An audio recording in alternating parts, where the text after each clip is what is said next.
Good morning students. आज हम लोग देखेंगे संसदीय व अध्यात्मक कार्यपालिका या पार्लियामेंट्री एंड प्रेसिडेंशियल एग्जीक्यूटिव यह क्या है।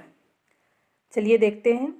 संसदीय और अध्यात्मक कार्यपालिकाओं का विवरण इस प्रकार है। 1 नंबर में आता है संसदीय कार्यपालिका पार्लियामेंट्री एग्जीक्यूटिव। यह क्या है, सबसे पहले इसको देखते हैं।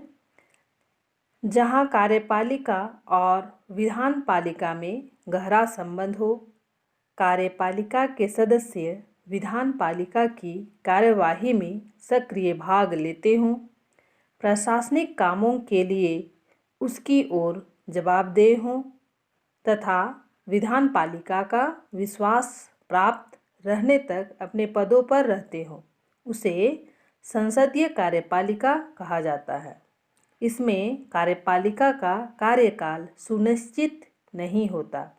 Bharat, Britain, Japan, Canada, Australia आदि देशों की कार्यपालिकाएं संसदीय कार्यपालिका के उदाहरण हैं।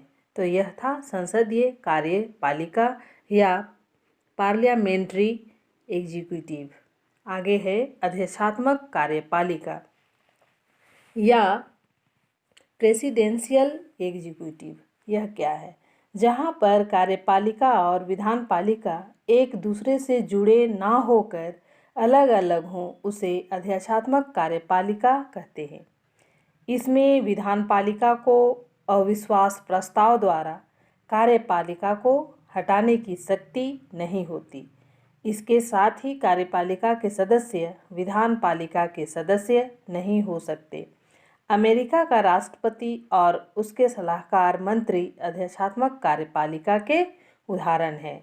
तो यह था अध्यक्षात्मक कार्यपालिका या प्रेसिडेंशियल एग्जीक्यूटिव। इसी में आता है अर्ध अध्यक्षात्मक कार्यपालिका। यह क्या है? अर्ध अध्यक्षात्मक कार्यपालिका। अर्ध अध्यक्षात्मक व्यवस्था में राष्ट्रपति और प्रधानमंत्री दोनों होते हैं, परंतु संसदीय व्यवस्था के विपरीत उसमें राष्ट्रपति को दैनिक कार्यों से संपादन में महत्वपूर्ण शक्तियां प्राप्त हो सकती है। इस व्यवस्था में कभी कभी राष्ट्रपति और प्रधानमंत्री दोनों ही एक ही दल के हो सकते हैं, लेकिन जब कभी वे दो अलग अलग दलों के होते हैं तो उनमें आपस में विरोध हो सकता है। फ्रांस, रूस और श्रीलंका में ऐसी ही व्यवस्था है। इस प्रकार इस व्यवस्था की प्रमुख विशेषताएं हैं। 1 नंबर राष्ट्रपति देश का प्रमुख होता है। दूसरा नंबर प्रधानमंत्री सरकार का प्रमुख होता है। तीसरा नंबर दोनों का चुनाव प्रत्यक्ष मतदान से होता है।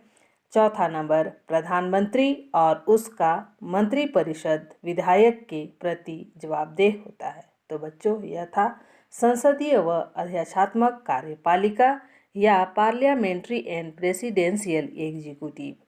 आगे है आपका, आगे आता है पैतृक, मनोनीत व निर्वाचित कार्यपालिका या हेरिडेटरी नॉमिनेटेड एंड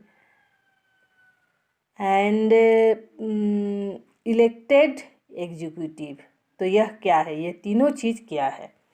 चलिए आगे देखते हैं।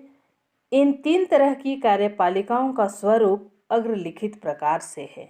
1 नंबर में आता है पैतृक कार्यपालिका हेरिडेटरी एग्जीक्यूटिव। यह क्या है? पैतृक कार्यपालिका उसे कहते हैं जहां पर राज्य का अध्यक्ष राजा या रानी हो और उसकी मृत्यु के बाद उसकी संतान राज सिंहासन पर आसीन होती हो।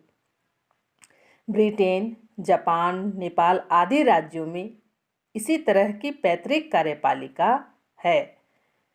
उन्होंने अपने आप को राजतंत्र से लोकतंत्र में बदल लिया है, क्योंकि उनकी शासन या कार्यपालिका संबंधी शक्तियों का प्रयोग मंत्रिपरिषद करती है। तो यह था पैतृक कार्यपालिका। तीसरा है मनोनीत कार्यपालिका, नॉमिनेटेड एग्जीक्यूटिव। जिस व्यवस्था में राज्य का अध्यक्ष मनोनीत या नामजद किया जाता है उसे मनोनीत कार्यपालिका कहते हैं। कनाडा, ऑस्ट्रेलिया, न्यूजीलैंड के गवर्नर जनरल इसके उदाहरण हैं, क्योंकि उनको ब्रिटेन की महारानी द्वारा नामजद किया जाता है। भारत में प्रदेशों के राज्यपाल भी देश के राष्ट्रपति द्वारा मनोनीत किए जाते हैं। तो यह था मनोनीत कार्यपालिका। तीसरा है निर्वाचित कार्यपालिका, इलेक्टेड एग्जीक्यूटिव। निर्वाचित कार्यपालिका का चुनाव जनता द्वारा प्रत्यक्ष या अप्रत्यक्ष रूप से किया जाता है। उदाहरण के लिए भारत के राष्ट्रपति का चुनाव देश की संसद और राज्यों की विधानसभाओं के चुने हुए सदस्यों द्वारा होता है, जबकि अमेरिका का राष्ट्रपति एक निर्वाचित मंडल द्वारा चुना जाता है। पेरू, चिली, श्रीलंका, रूस, फ्रांस में राष्ट्रपति को जनता प्रत्यक्ष रूप से स्वयं चुनती है। इस प्रकार इन देशों में निर्वाचित कार्यपालिकाएं हैं। तो यह था बच्चों पैतृक, मनोनीत व निर्वाचित कार्यपालिका। बच्चों आज हम आप लोगों को इतना ही बतलाकर क्लास समाप्त करते हैं। Thank you.